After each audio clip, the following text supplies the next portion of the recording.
1 minute warning before we start the presentation. 1 minute warning. Actually, 30 seconds.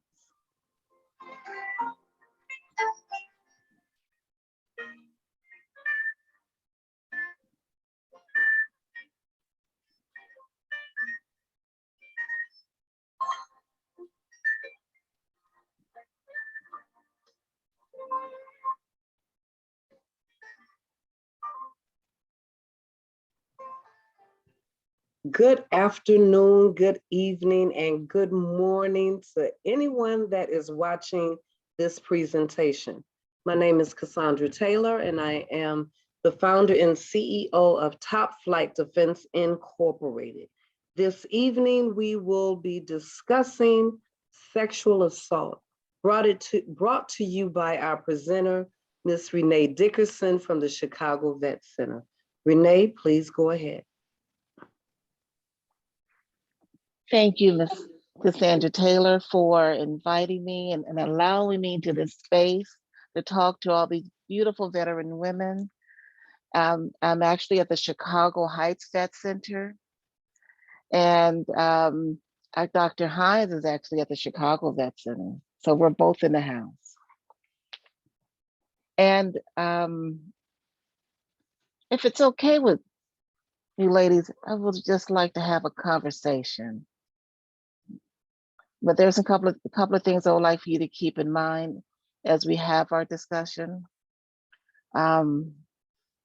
Remember when you made the decision to join the military and the enthusiasm and your reasoning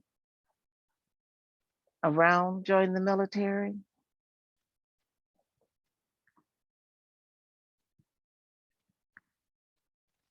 Then I'm gonna Yes, I remember. ask you to, then I'm gonna ask you to reflect, basic training or boot camp, where it all begins, where you learn how to follow orders, attention to detail, chain of command. Then I'm gonna go a little bit deeper on government property.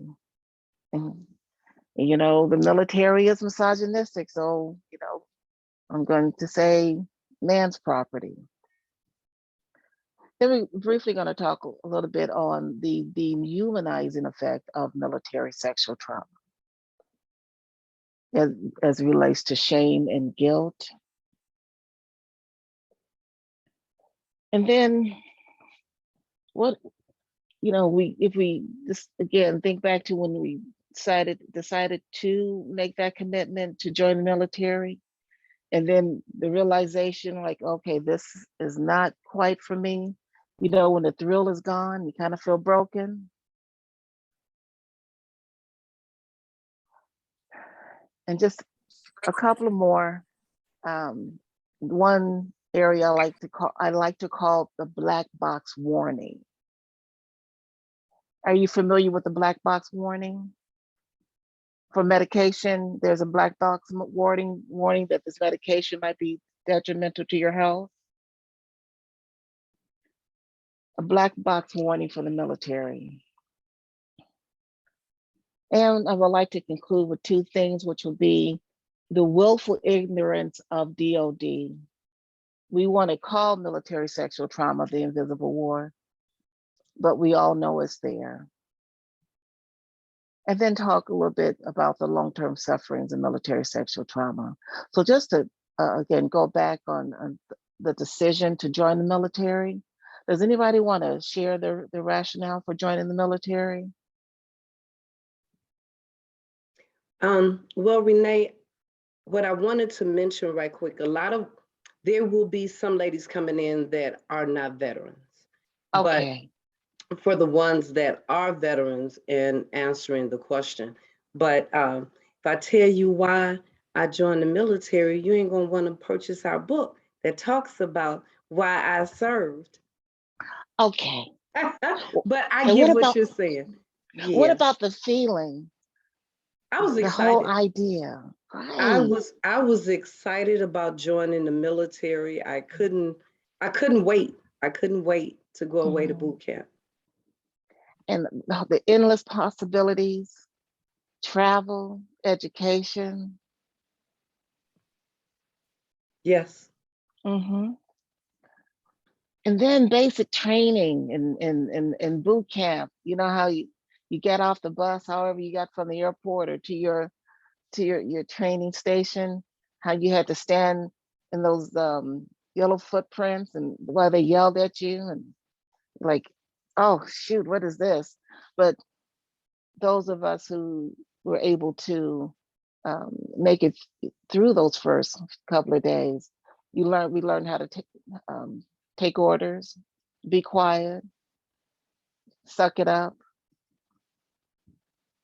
Eventually, we did learn the military law, uniform code of what's that, the uniform code of military UCMJ. justice. Yep. Right, right. Yep, you're right, Dr. Hines. It was a total culture shock, but we did it. We learned how to follow orders. I remember when I had to salute an officer, but I was in a detail. And then when I was getting ready to salute the officer, I stepped in some mud and I tried to pull my shoe out. And somehow when I saluted myself, my shoe came with me. But I got better. I got better.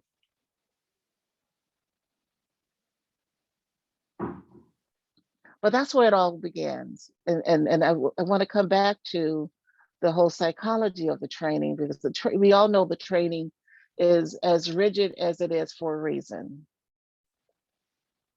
And it's needed because we have to learn to do our jobs or whatever as quickly as possible.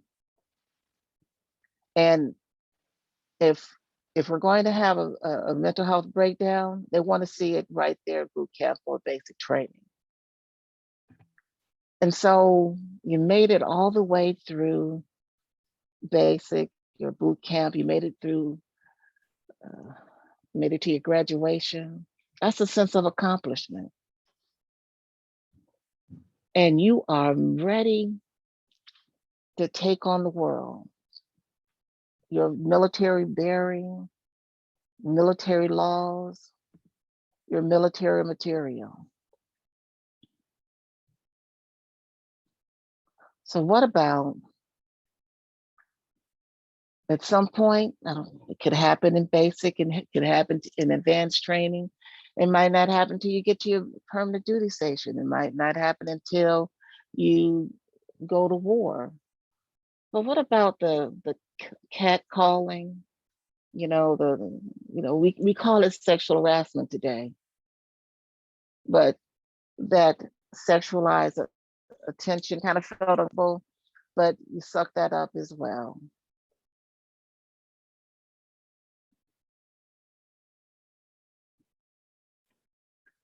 But at some point, that sexual harassment, which is rather psychological, it kind of get to you. And you have to make a decision who you're going to hang around, you know, if you're going to go to the club or if you're going to be along with your officer. But at some point you have to make a decision to stay safe. And what if you've done everything you could possibly do to stay safe? And in the office, someone pinches you on the rear, brush up against you, just invade your personal space. Do you remember the confirmation hearing for Clarence Thomas? And when Anita Hill spoke and everything she said that was done to her, you know, and Clarence Thomas rubbed her shoulders, made several sexualized and derogatory statements about his body parts, whatever have you. And how uncomfortable she felt. But of course, during that Supreme Court confirmation, that was considered mansplay.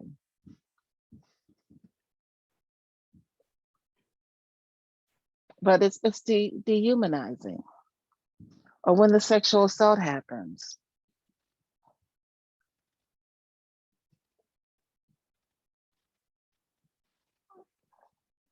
So the sexual harassment, the sexual assault, how does that affect you?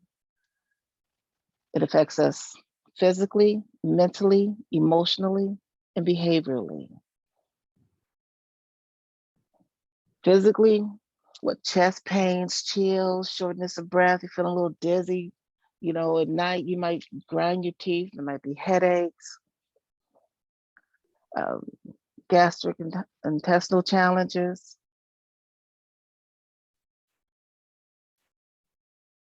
Adrenaline rush, or you freeze, that's physical. What about mental? Anybody ever have revenge fantasies? Changing your alert. You might not have been as hyper alert before you joined the military. You became a little bit more hyper alert in training, but now when the sexual harassment and the sexual assault happens, you're even more hyper alert to your environment.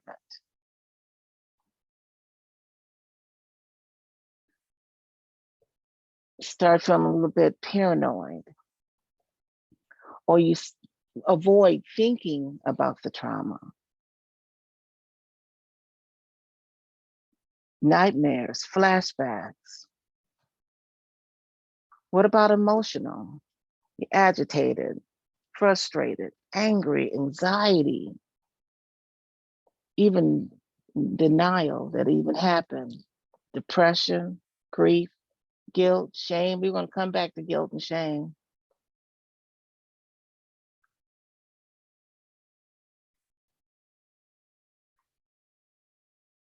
Loss of emotional control, rage, you know, going from, you know, the doctor asked for on a scale from 0 to 10, you know, how do you feel emotionally? What if you already have PTSD and you go from 310 to 1,000,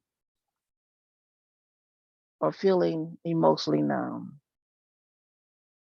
or just having a lot of negative thoughts, not just about that experience with being in the military, if you're a veteran or not, life period, even thoughts of not wanting to exist, not wanting to get up the next morning. Maybe some thoughts of taking some people out. The trauma also affects us behaviorally. We might drink or maybe use some substance to help us cope. Engage in impulsive, reckless behavior, destructive behavior. Maybe some self-mutilating, overeating. What about excessive shopping?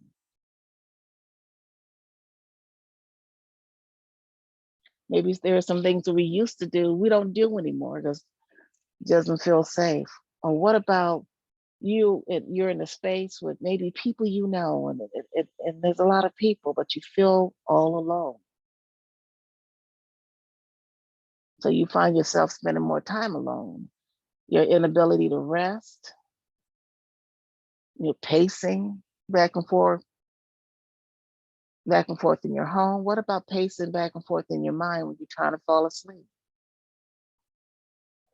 And workaholic, we also cope by overworking, or we're unable to work, we're unable to function. But the shame and guilt that is related and caused by the trauma, as a survivor, we tend to take on that shame and guilt, which should belong to the perpetrator, should belong to the military, but we tend to take on that shame and guilt. It's like a psychological castration. And so it affects our self-esteem, our self-worth. I used to have an uncle, he said, if it wasn't for bad luck, I wouldn't have luck at all. But as survivors, that's kind of, we start thinking like that. We start thinking that, bad things always come our way.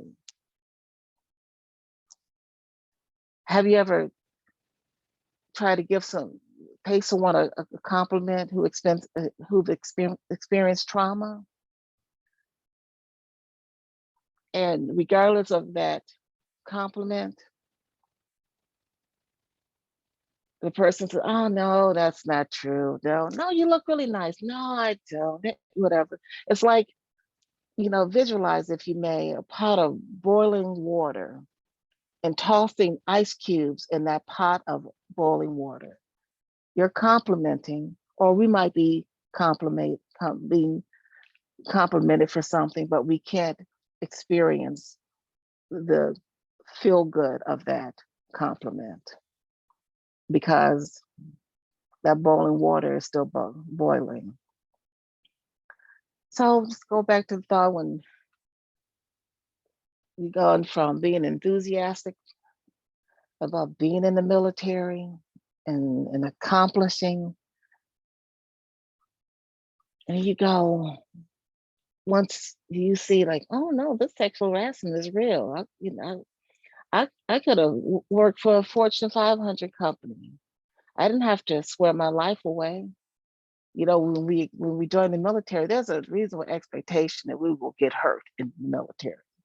There's a reasonable expectation we might die if we go to war. It's just, we sign on the dotted line anyway.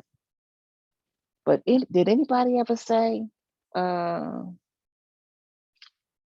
going to be excessively sexually harassed or sexually assaulted? Did anybody get that black box warning? So the thrill is gone. You just want to kind of distance yourself from the military. But what if the recruiters, gave that black box warning that could potentially happen? And just think about all the cases that we have seen in the news over the last 30 years, from tailhook to added and proving ground, the drill instructors who were investigated and found that they had raped several of the trainees. So we're talking about from 92 all the way till today. What about Lavinia Johnson? Was it in 2005, 2007, when she was, they say that she committed suicide, but autopsy proved that acid was poured over her privates. She was set on fire, and then she was shot in the head with her rifle. And the military still has not changed her death certificate to indicate murder. It still states suicide. And then, so the most recent case with Lavinia, Vanessa Gillian. And there's been cases since Vanessa Gillian. And so the movie that came out in 2010 called The Invisible War, I was, you're in total agreement. It has to be invisible because if it could be seen, that you can see how horrible it is, and it would not continue. But it's not invisible. It wasn't invisible when the movie came out. It wasn't invisible after Tailhook in 1991, and then the Senate hearings in 92. There's cases way before that, but it did not, military sexual trauma did not become a law until 92. So there's some willful ignorance on the part of DOD. Over $1 billion has been spent to address the epidemic of military sexual trauma. Thousands of studies have been commissioned. Various programs have been created. There's a new study going on. And they just completed a study, I think it came out earlier this year, at the latter part of last year, We got a lot of studies, we got a lot of money spent.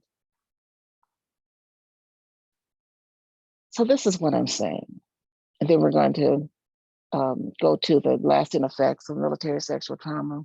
But this is what I'm saying. We're talking about the military, how the military is excellent in quickly training, using stress and trauma to train recruits to become military ready and to teach laws, rules, and regulations. So if any place or any institution can bring an abrupt end to sexual trauma, it's the military. Let me just bear with me. Let me give you an example. Last month, a master sergeant was allowed to retire from the military after he was convicted of military sexual trauma. So we're talking about several witnesses. He even admitted, I think they did take a stripe, and then they allowed him to retire. And so as a civilian, he can apply for and receive VA benefits. His name is not on the sexual assault registry.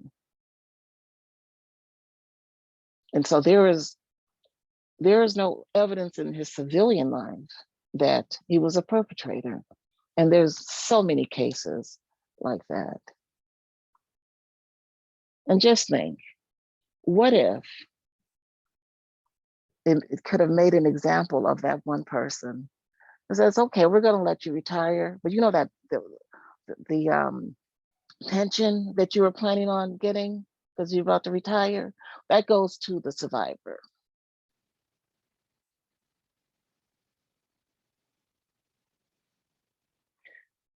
Let's talk about the long-term effects. I went over briefly on how trauma affects you physically, mentally, emotionally, and behaviorally. And it's not just right after or during or right after the trauma. This is lifelong.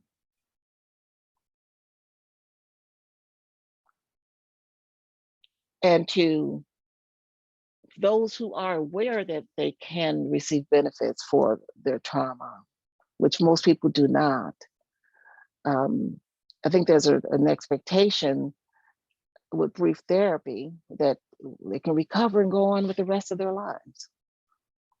But the trauma is deep inside, and the work is lifelong. And so it's 2 minutes before 6:30. I would like there to be more interaction. Does anyone have any questions? Something I didn't hit on? Okay, this is Because we're just having a conversation. well, this is Cassandra, and excuse me, I remember that the case of the young lady that I think she was in Afghanistan or somewhere, and what you were talking about, and they marked it as she killed herself, and the family and everybody argued for the fact, like you said, how can you say she killed herself when, you know, the genitals was burned with acid, and she set herself on fire, and she shot herself with her weapon? I remember seeing that. What can we do? There was the big protest when the young lady in Texas, when she was killed, and they pushed it forward. I think with the young lady that was years ago, I think we need to do something about that one, because there's no way. There's no way. I don't know if the family just couldn't take it anymore, because it's gruesome. It's a gruesome way to find out that your loved one has died, you know, by the hands of someone that she was with. I always say, just because we are wearing the same colors does not mean we're on the same team. And it's obvious for that young lady and her case that she wasn't on the same team with her perpetrator. I did the sexual assault training when I was in the military and didn't realize the extent that it will go to in doing the training. And that's why I've been, I'm like, come on, can you please do a session? Because this is a subject that needs to be talked about. And you had mentioned that it started in 2000. What did you say started in 2000? Tailhook, Huh? tailhook, the definition for military sexual trauma. Okay. Because I remember. In 92. Okay, in 92. Okay. Mhm. I remember when I was in basic training, excuse me, and that was in 86. The drill sergeant then,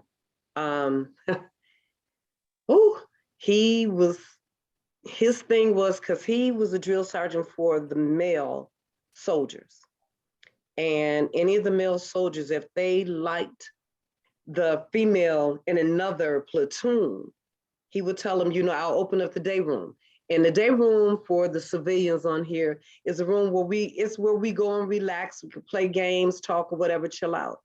Well, at night, he would open up the day room for any of his male soldiers to get the female out of her barracks over there to their day room. But the thing was, he'd have to have sex with her first, and then the male soldier can have their turn. And this was in 86. That was in 86. This was in 86. Yes, ma'am. So the extent of sexual assault, sexual harassment goes way back. I spoke with a young lady a couple of months ago. She was in the Air Force, and I was asking her about it. I said, well, weren't you sexually harassed? I mean, you're tall, you're good looking. I'm quite sure somebody have made comments. And she said, Cassandra, I just ignored it. And I'm like, huh? She said, I was the only female in the platoon. And the men would talk under the women's clothes about women, but because she was the only female there, she ignored it. I'm like, that's sexual harassment. But let me ask this. I would ask her, as a civilian in the workplace, what do you do differently that you couldn't do in the military? And there's always something that they have, because they have taken that with them, that they bottled it up, but now they're more apprehensive. As much as I would like to say and guard the military, I did my 28 years, and guard the military, you really can't, because it depending on who your commander is, depending on who your first sergeant is, if they really would fight for you. I've had so many women, and myself am living with MST, military sexual trauma. And the thing was, don't ruin his career. That's what they said to me. That's what his male non-commissioned officer in charge said to me and he saw the assault. He pulled the guy away because the guy was drunk, and he said, Sergeant Taylor, please, he's drunk. Don't ruin his career. He's about to retire, And I'm sitting there and I'm like, but you saw what he did to me. It's not right. But you think about, they said a good boys club and all of this, but with so much, I think we have to find a system and that support that's going to stand by you and stick with you, regardless of what the good boys would say. We have to be able to fight. We have to be able to have our voices heard, because if we don't, then we're gonna fall back again. All of the women's suffrage, the marches, and the women that died so that they could be heard, the women that have went to jail because they wasn't gonna accept no. All of that was for nothing if we continue to do nothing and continue to be quiet. Absolutely. And someone on And what? Facebook said, pain is pain. Mm. There was another question in the chat. Someone asked, any suggestions on how we journey through the process of MST? Don't do it alone. Exactly. Hey, we are our sister's keepers.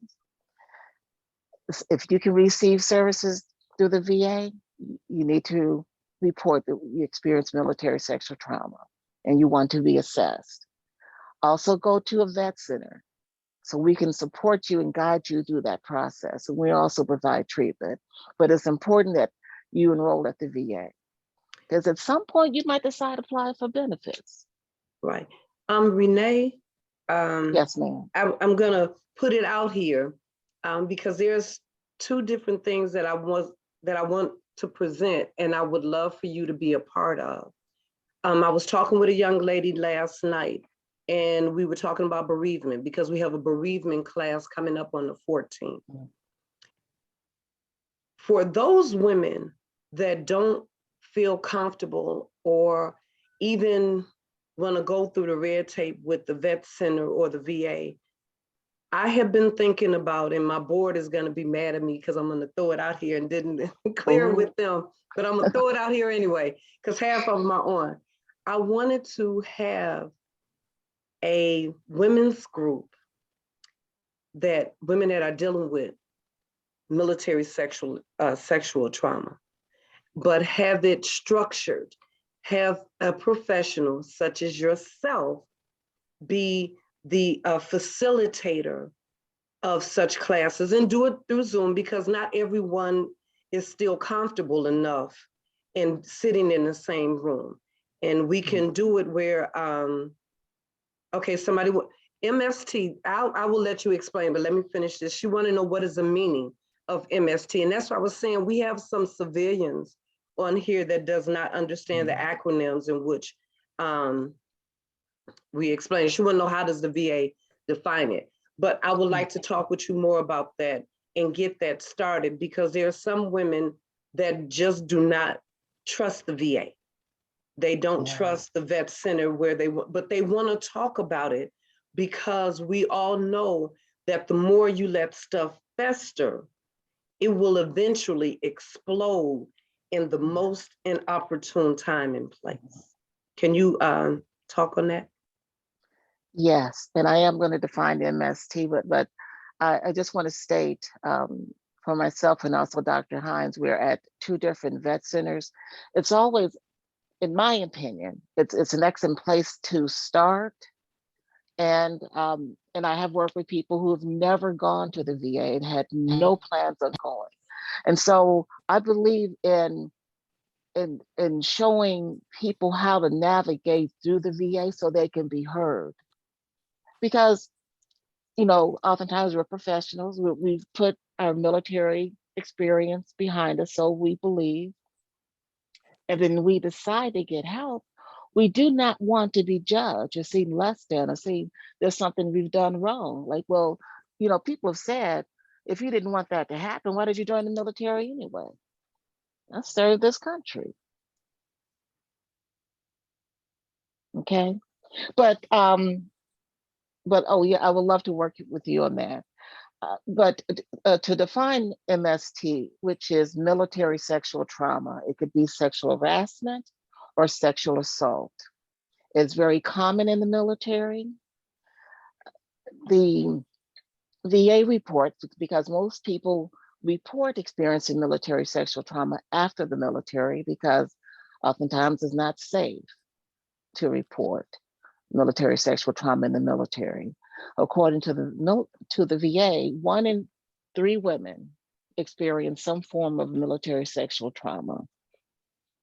So it could be sexual harassment, it could be sexual assault, it could be both. And then there's retaliation. It can become violent. People have lost their lives.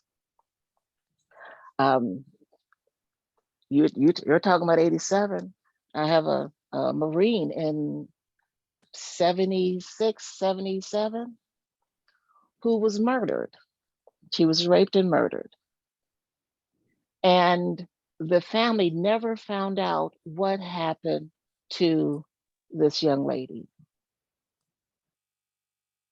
There was a person who, while in prison, talked about this Marine who he raped when he was in the Marine Corps.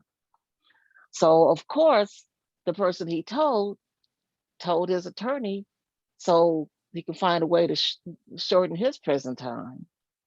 The Marine Corps wanted to find closure for this family. They wouldn't spoke to this man.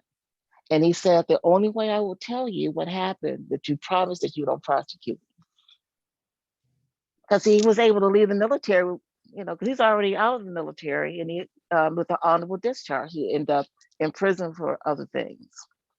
So the Marine Corps said, we agree, because we want to provide closure to the family. And I do have a court document on this. He talks about what he did to her. And because she fought, and she's a Marine, he killed her. He did end up getting out of prison. He applied for VA benefits. You know where I'm going with this. He applied Yes, I for do. VA. He applied for VA benefits.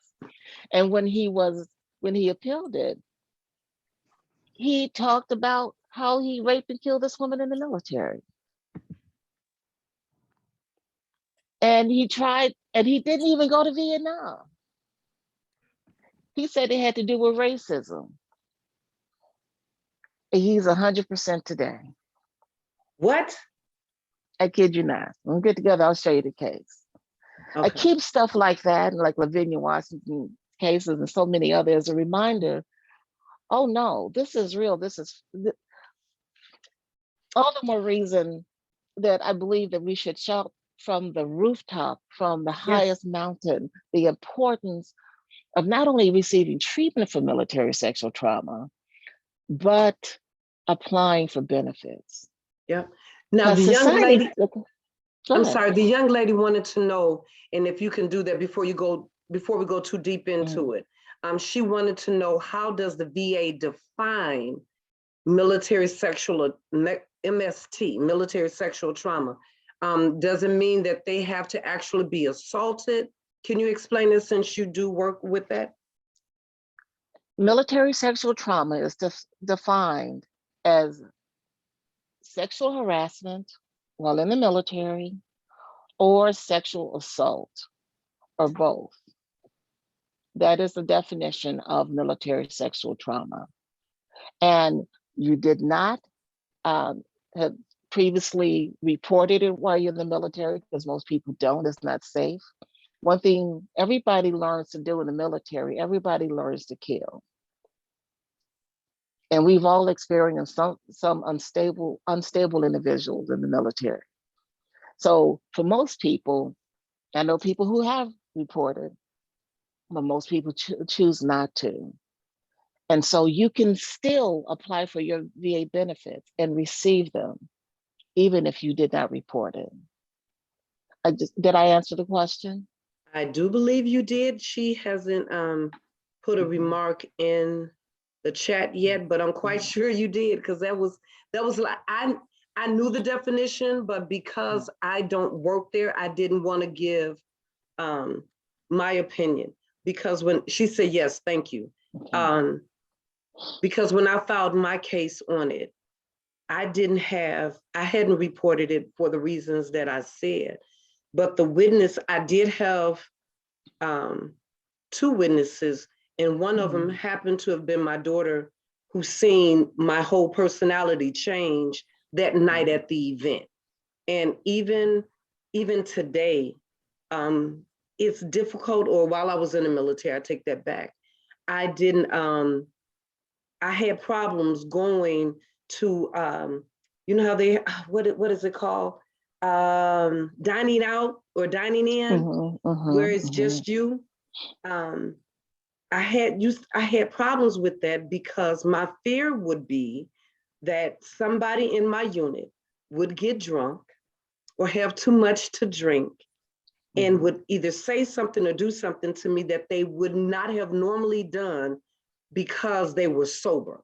So that was my fear, and I had to explain that to my commander. And when I explained it to him, he said, "You never have to go as long as you're in this unit." And that's why I explained. Marquita has a question. Yes, ma'am. I was just thinking, when you said, even when you were telling your story, Cassandra, to me, when you said that I don't know, the person in charge was just like, don't ruin his career, my first response was, well, what about your career? Because just you experiencing that could have also ruined your career, like you said, just from the mental, weight of carrying all of that. Right. And it's at that point when you realize that you're not important to them, even though you know you are.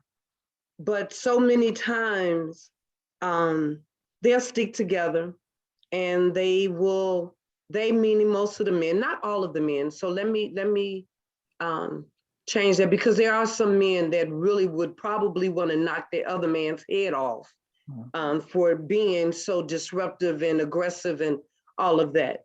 But until we as women, men get abused as well. But since we just talking women, let me say that right now. We only talking women. But until we can say, I am important, I am an individual, and I didn't deserve that. Regardless of the pushback you're gonna probably get, the details, because when I was a unit victims advocate, that was one of the most emotional duties that I had. Having a victim or a client sit through a CID and explain what happened to her. And most of the CID have to have that poker face. They can't show any emotion. They just have to sit there and listen. And you sitting there and they become so dull to you. And that tends to push most women away. Then going through the examination is same thing. And then if you go to court, you have to relive that moment again and again and again. And that's what most perpetrators pry on. They hope that you don't want to go through all of that. So they like, it's okay, she ain't gonna want to deal with it anyway. And then they'll try for the meek one, or who they think is meek and quiet and shy. Oh, she's not gonna say anything, so I can do what I want to. But Renee, there's a question here on Facebook. The young lady said, how in depth must VA go in order to claim disability? And so they normally brush the woman veteran off. Do they normally brush them off when they come with the disability claim? And Dr. O, are you a doctor or just, I can't pronounce your name, so I apologize. That's why I said Miss O. But yes, I have a doctorate. And if I don't want to take away from the question, the person was just asking around the VA, because mine was a little bit separate from that. So I'll let you continue with that first. Okay. Can you, either one of you, since you work at the vet center, can either one of you respond to her question, or do I need to read it again? Well, I can, and then Dr. Hines, if she wants to also answer. I would suggest going to a vet center, because yes, we are therapists, but we also help you learn how to tell your story so you can be heard. We can also help link you to the military sexual trauma coordinator. You know, those didn't exist years ago. And so we try to soften the journey. It's a very difficult journey to go for an evaluation. It's important that um, uh, the veteran goes for a PTSD assessment, but we like to prepare them for it because, you know, the assessor might ask about childhood. And, your grandfather died when you were young. Oh, that's why you have PTSD. Oh, you experienced um, molestation because you grew up in child welfare. That's why you have PTSD. I just have to say this. When we joined the military, you know, we had to go through rigorous physical examination along with the physical fitness, academic, psychological, all of that. If you're going to have um, a mental health breakdown in training due to our previous traumas, it's going to oftentimes happen in boot camp or basic training or within at least the first 180 days. I think it's 2 years now. And so once you've passed that 180 days mark or 200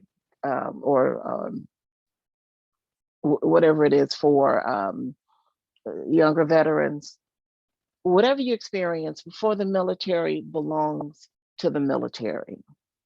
So that's important because I know people have walked out once they've answered the question that they experienced some type of trauma before the military. And I don't care what you experienced before the military. No one deserves to be victimized in the military. You're there to serve the country, not to be sexualized, not to be dehumanized. And I've been working for the VA for a long time, and I would have psychologists say, well, you know, because of your childhood history, you're not going to really get benefits for your military sexual trauma. Yes, you will. And just want to say this also. I don't ask someone if you were raped in the military. I believe in asking, were you ever touched in a way that made you feel uncomfortable? Had anything done to you, said to you that you didn't want to have said or done? Without trying to offend you, I'm asking if you were experience any form of sexual harassment or sexual assault in the military. So that way that person can kind of walk back because, you know, to say, yeah, I was raped, no, that's hard. We've hit that. I want to talk to that, what's subtle. Okay, Dr. Hines. I want to echo everything that you've been saying, Renee, and I'm more compelled by sharing. I'm a recent survivor, and I'm recently retired, and I came to the vet center as a survivor.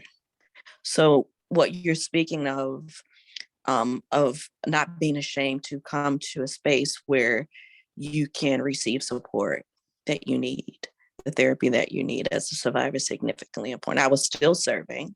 The event occurred while serving, but outside the military. It was a veteran with the same narrative that you spoke of. Someone who served, got out, had a really interesting story. Something happened and it was not a safe event. I found out what happened to me. And so when we talk about the vet centers being a sacred space where you can share your narrative, I've only been there recently working for a few months, but understanding what I had to undergo to unveil some of my own story, my own experience is very important. So when you express to women veterans, come to a place where you can navigate that pain, unfold some of that narrative, so you can be helped. And when you're ready, apply for the benefits around PTSD or major depressive or anxiety or whatever is associated with the trauma, because that becomes important. I think what's really significant is Also, we talk about the military part of legal system and JAG and my chain of command. The only people, because of the capacity that I served in the military, the only people that knew was my commander and the adjutant general. They kept it. I got my own critical incident report. I served as a brigade chaplain. I got my own report. And it was more painful to get a report that I had taken care of other people. Mhm. So when we talk about systems and how they look after people and secret keeping, it's not just, keep it quiet so somebody's career is protected. It's like, are you keeping it quiet so that I'm not embarrassed, so people won't know that this is really happening to women in the military, no matter what their rank is? I was a major, I was a brigade chaplain. It happened to me too. And then there's this other part with the civilian legal system that treats a survivor different than the military system does. I had the support of the SARC and everybody in the military, but the civilian system that has to prosecute this person still going through the legal system. And that is the kit, everything. And that system is a lot, and to get the support, have someone who understands the path to walk alongside you and to remind you you're not by yourself when you have to go through that hard stuff is so very important. So I authentically want to echo everything that you spoke on tonight. Find that who can support you and let them journey with you so that you do not have to do this by yourself. Exactly. There was, Absolutely. I have another young lady that was sexually assaulted, excuse me, in the military. And she went to her commander, they did the report, and this was about 10 years later. And they still have yet to convict that individual. And she has to constantly deal with it, fight for it. And I don't understand. I really don't know at what point or where we have to start in order to get something done. Because to me, this is unacceptable for all involved. Because if you sit there and you raise your hand and you sit there and you raise your hand to fight for this country and defend this country, foreign and domestic, and your biggest fight is domestic with the person in your in your foxhole. It's painful to even think about it. It's painful to talk about it. But I just want to know, what can we do rather than just sitting here and not like this is nothing what we're doing, because we're bringing awareness. But what else can we do? Rather than the conversation, where else can we go? What can we do? Can I just say, I recommend you have politicians, and the next time you do something like this. A pet peeve for me is people who serve in the Guard and Reserve. If they did not deploy or become activated, they do not qualify for VA, military sexual trauma services. And aren't they not even qualified as being considered a veteran if they didn't deploy and all of that? Isn't that also true? That is true. They can be seen at a vet center, but they cannot be seen at the hospital or clinic until they are rated. And that's why the benefits piece is, it's, to me, I'm very passionate about it. It's not about the money. I want people to be able to get the services, because as you're involved in the services, you better understand, wait a minute, all this shame and guilt that I've carried, I'm not a bad person. I'm not some, ill repute off the street. I joined the military. I didn't join the military for that to happen to me, and that has become my experience. I have worked with prostitutes who were veterans. They became prostitutes because of their discharge.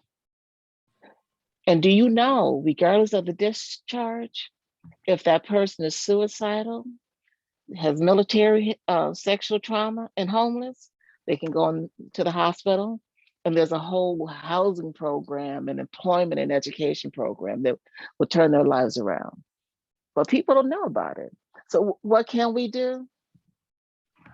We have to get the politicians involved, because the budget that DOD received earlier this year, part of what was supposed to be in that budget is to take the responsibility from the commanders to determine if a military sexual trauma case will be investigated or prosecuted, and then determine the sentencing. We had politicians who fought against pulling that out, and they won. The commander still has the power and authority. That's why Biden signed a military sexual trauma law, that if a person is accused of military sexual trauma, that person, the case has to be investigated. It has to go to court. Now, the commander still has the final word. Case in point, a couple of weeks ago, this guy was able to retire from the military and with full benefits and apply for VA benefits. So his pension and his VA benefits. So okay, so that's the second time you've mentioned that. And I'm salty about that. Yeah, and that's what I was about to say. You mentioned it the second time because it bothers you. That's another area. And I'm glad that this presentation is going on and that I'm live on Facebook and others will watch it. And I do have politician friends. I have a young man on now who said he will fight with us to get this done. We need some fight now for the predators. How can you go to jail?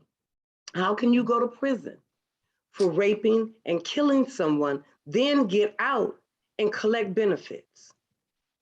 I don't understand that law. And I'm not saying that you're a law major and can explain that, but that's another, I don't understand it. And so regarding the case that I was talking about, he was not caught for that rape and murder. He was caught for others outside the military. Okay. And he did his time. I don't understand how he could get out for that as well, but he did his time. And he's 100% VA disabled. So anybody on Facebook, in this Zoom room, if you're not collecting your VA benefits, you need to call Dr. Hines at the Chicago Vet Center, or myself at Chicago. I'm Chicago Heights and she's Chicago, but you need to apply for your benefits. Your perpetrators are receiving their benefits. Yes. Anyone that I know, especially young ladies that I talk to that were in the military, I ask, are you getting any benefits? And if they tell me no, I'm like, okay, tell me your story. And I sit and I want to listen. Just like I asked you and anyone else about our event, why I served. Half the time when I get those stories from the young ladies, some of the stuff I have to take off because it is the trauma. And I'm like, hold on, this is something else. We're going to deal with this part of your military on the outside, not in this book. This book, I just want to know why you served, not what happened while you was in there. But it brings that stuff out. And a lot of people don't realize, and a lot of ladies and even men don't realize the stuff that you went through while you were in that caused trauma. Not drama, but trauma after the fact. And I promise you, there's so much trauma and drama that I went through at my last duty station, I'm still seeking help for, because it's not sitting well with me. But what my friends and family have always told me, don't allow someone to live rent free in your head. Amen. So that I have to revert back to that every time I want to go down that dark road. Well, they did this, and ooh, they living rent free. I need to have them to pay for this. You know what I'm saying? So, but we have to do other things in order to help. And that's why I was saying I wanted to do a group. And the young lady that didn't, that made a comment about not really wanting to participate. My thing, we need as many outlets as we can, because so much, especially with COVID just happening, and people are, you're stuck in the house, and I don't like saying stuck, but you're in the house with someone at that point, and it's like, oh, I got to live with this, or this is what I bought into, but you need an scapegoat. You need somewhere, and if you don't want to share and just listen, because you'll find out that you're not the only one that's going through that particular incident. And then maybe, okay, maybe not the first time you don't want to share, maybe not even the second time, but maybe the third and the fourth time you will feel more comfortable and you wanting to share. And I expressed this to another young lady. I says, just like a pimple, it starts off with a little whitehead, and you rub at it, and it's like, okay, I'm gonna leave it alone, but it's still irritated. It can get infected until you got to let that out. You got to bust it. You got to let all of the impurities, the blood, guts, and fear out of there in order for you to heal. Because we're not going to heal by holding all of this stuff in. We're just not. Can I just give a plug for the Women Veterans Conference that Yvette Jones and Chicago Heights has partnered to do, to host the 30th of April.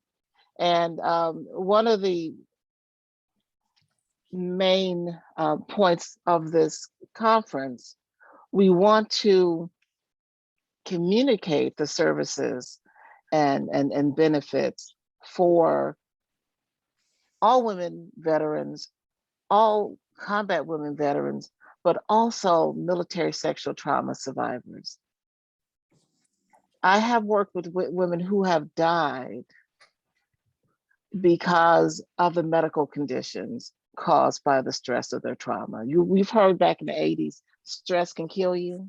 Mm-hmm. What's in PTSD? Post-traumatic stress. That's right. And Disorder. stress opens the door to major medical challenges. Yes.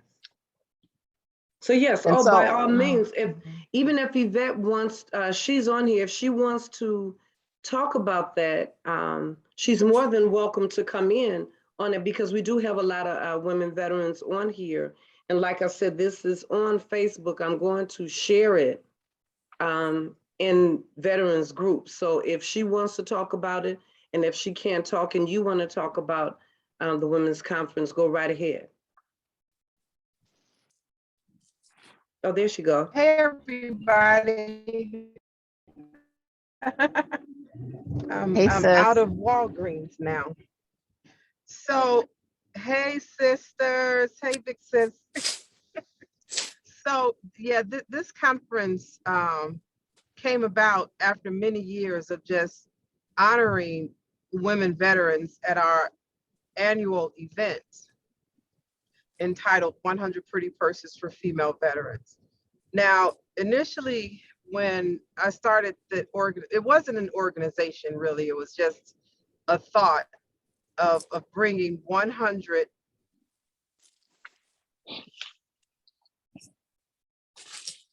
them at a party at the end of the year, just to show that, hey, we see you. And I allude to this at every event, and different women that I talk to, is that the reason I wanted to do that is because it was self-healing for me. I didn't know that there were other women, female veterans out here like me, who had experienced military sexual trauma and domestic violence and homelessness, until I started meeting other female veterans in groups. And I'm like, what? There's more? Because that's something we didn't talk about, even to each other.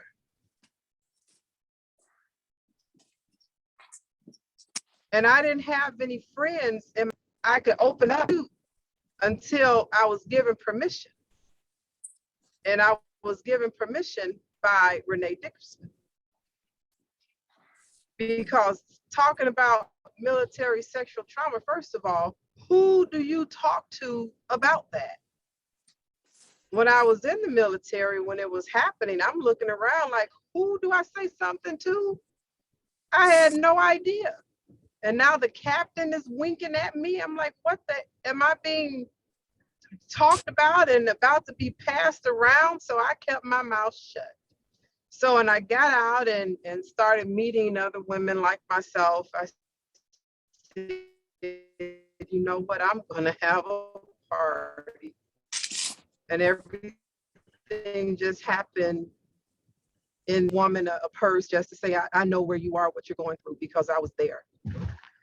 And some, I don't know, 9 years later, the birth of 100 pretty purses for female veterans came to be. And this year, because so many female veterans were saying, we need to do more, we need to learn more, we need to find out what's out there for us.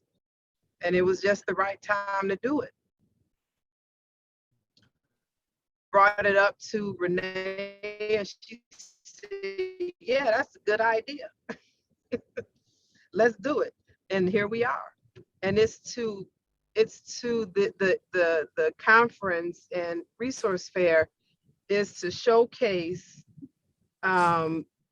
opportunities that we have for care for women veterans who have lost their hair due to stress or illnesses or alopecia or whatever the case may be.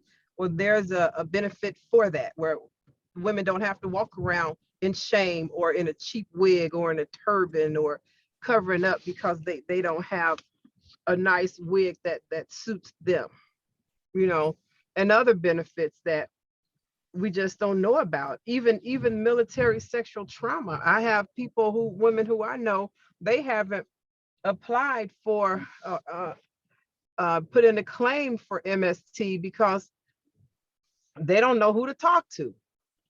Right. So now we're gonna get some people talking at this event so that the women know who they can talk to.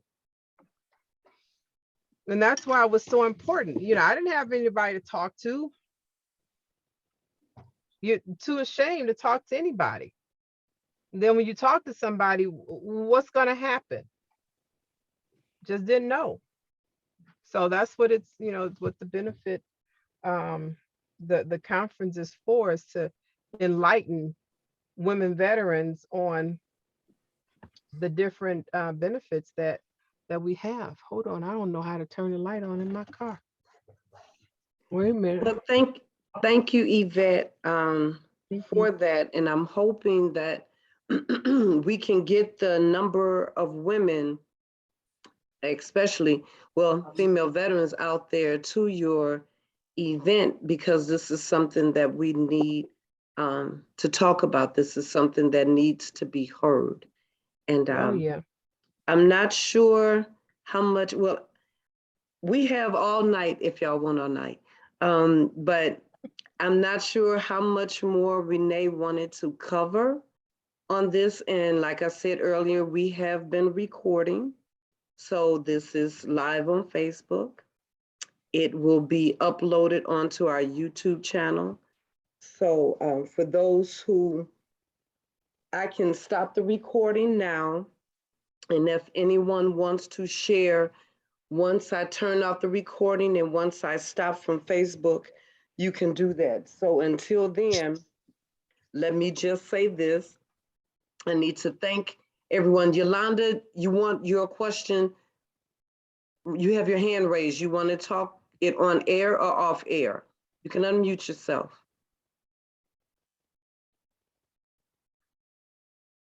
Yolanda? Okay, are you there? Yes, you want it on air or off air? It doesn't matter. Okay, It doesn't matter. So I just wanted to say that I truly, truly appreciate listening to this. You know, there were things that I experienced, but it was a touch. And I think back then it was one of those things where it was just like kind of overlooked, like whatever. I don't really feel like there was any sort of drama behind it. But what I do want to say is that there are people out there that are genuinely concerned with trying to do right by these victims. And I say this to say, I was one of the folks. I was a senior SARC out there in Kuwait, and we have people out there that are really, really trying. Before I became a SARC, I did not really have any faith in the actual system. And I remember when Congress was trying to take it away from the military, they were like, forget the military, you all aren't doing right by it, we're gonna take it from you and we're gonna do what we need to do. But it wasn't until I got involved where you got to see some of the things and some of the internal process, if you will, that they were trying to do. I'm not saying that they are totally successful by no means, by any means. But there were things that they put in there, like we're saying stuff like 1970s and the 80s and things like that. So I was deployed between 2014 and 2016. And like you're saying, they have these victim advocates that sit in this training, and they're the folks that walk alongside our victims. When we had people that something had happened, we put them in separate rooms. They got unlimited health care and also behavior health. And again, I thought that even the reserve soldier was able to receive that care until as long as they needed to include their family members. That's what I thought. But from my foxhole, from what I see, and I'm a reserve soldier after the deployment, when you say things like sharp and EO, there is a reaction. Now, I am not saying again by any means that they're doing it properly, doing it 100%, but it is truly the hot button. And yeah, why does it have to be a hot button for them to action? I totally see that and I definitely understand that. But there are people that are trying to make a difference. You know, yeah, we messed up on those in the past, but they are really, really trying to make a difference. And I say that because I was that person. And if you don't think it broke my heart when I had to service people, especially a young man who had been sexually assaulted, and like you said, they just continue to stretch the boundaries. They're your friends, and then now we're going to work out, and now I'm stretching you out, and then all of a sudden you're being sexually assaulted. It is heartbreaking. Oh man, I'm sorry. It's very heartbreaking. But there are people out there inside the system that are trying to work it, trying to let them know you don't have to be ashamed. We do stand tall on this retaliation and reprisal. You do have this health care. You do have, the care, the health care and the mental care. Again, I was told as long as they needed it to include their family members. We definitely have a long way to go. I'm so sorry, y'all. I think they're about to start recording. But I just want to say that listening to what everybody's saying here, I'm definitely going to bring that to my part. So they understand that this stuff, the after effects that happen, you know, and that we start working and being more aggressive and more diligent to make sure that the female soldiers that are coming up through the ranks now, they won't share your story, that they know that they have somebody there and they know it's unacceptable. And they don't have to look around because the 24-hour hotline is right there or the screensaver is there for help. So again, I do appreciate everything. I mean, it was just listening to y'all, it just broke my heart. And also the thing about people getting these benefits and things like that. But again, there are some success stories with some of these perpetrators. The class is in Fort Leavenwood, and they literally let us go and walk through the prisons, and they gave us stories of these people that had did what they did. And like you're saying, I don't know how long they were there, they got out and blah, blah, blah, this and that and this, but please understand that they are trying to put things in place to try to rewrite the story. Do we have a long way to go? Probably, but it's being heard. Somebody hears it. And that's all I have. And I'm sorry, I'm gonna have to mute me back, Cassandra, because I don't want it to be too loud over here. Thank you.